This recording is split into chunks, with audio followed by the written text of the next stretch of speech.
Olá, pessoal! Segunda-feira, final de tarde. Quem já me acompanha aqui sabe que toda segunda-feira, quando eu termino o consultório, eu faço uma live para falar um pouquinho sobre rejuvenescimento de face, blefaroplastia e enxerto de gordura.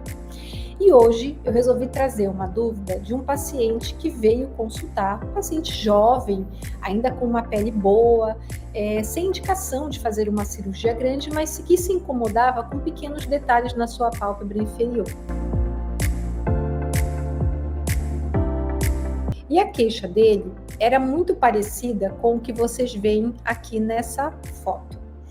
A queixa dele era justamente essa ruguinha, né? Essa sobrinha que se forma logo abaixo dos cílios da pálpebra inferior quando você sorri. E isso acontece por causa do músculo orbicular.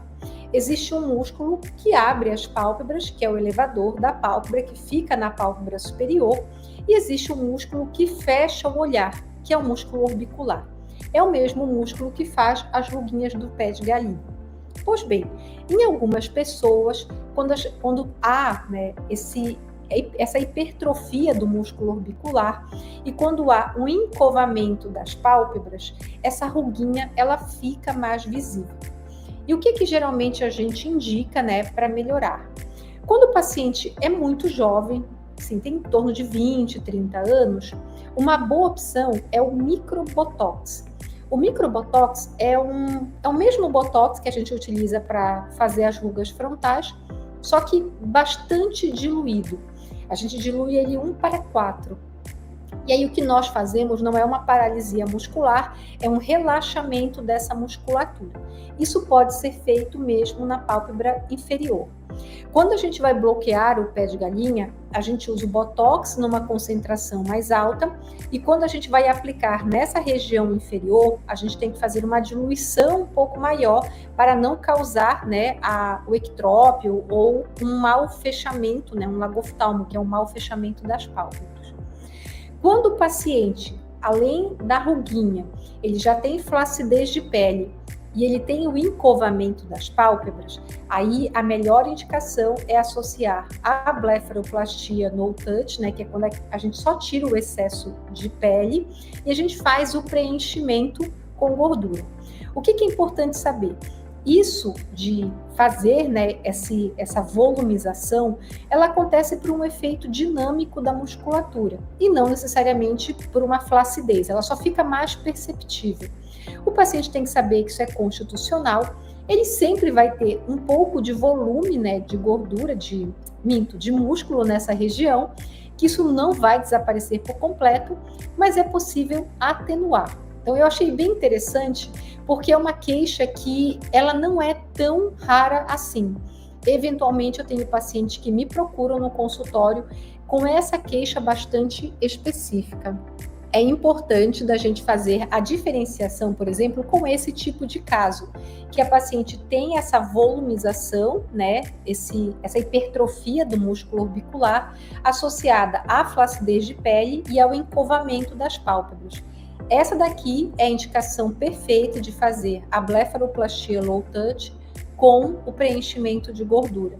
O resultado fica bastante natural e aí simplesmente o que a gente faz é rejuvenescer a pálpebra da paciente.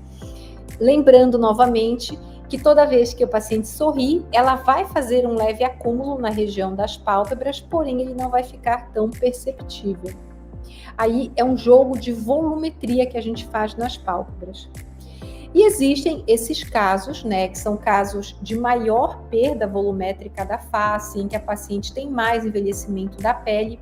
E o que chama a atenção não é tanto nem a hipertrofia do músculo, nem a flacidez de pele, mas sim o encovamento dos olhos.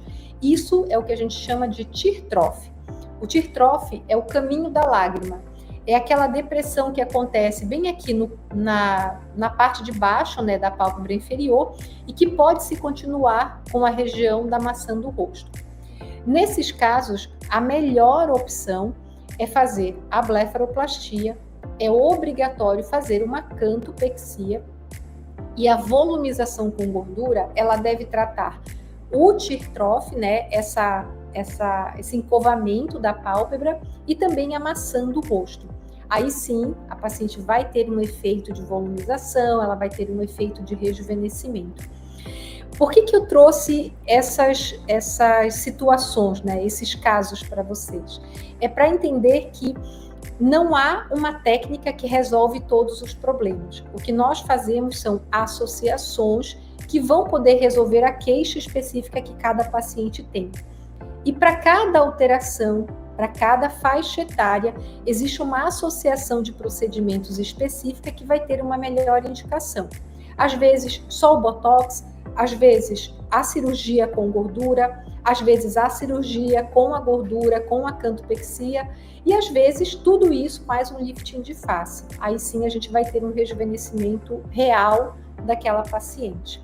Então, de novo, aquela frase que eu não sei se vocês gostam tanto, mas cada caso é um caso e ele precisa ser avaliado individualmente, ok? Uma excelente semana para todo mundo e até a segunda-feira da semana que vem. Tchau!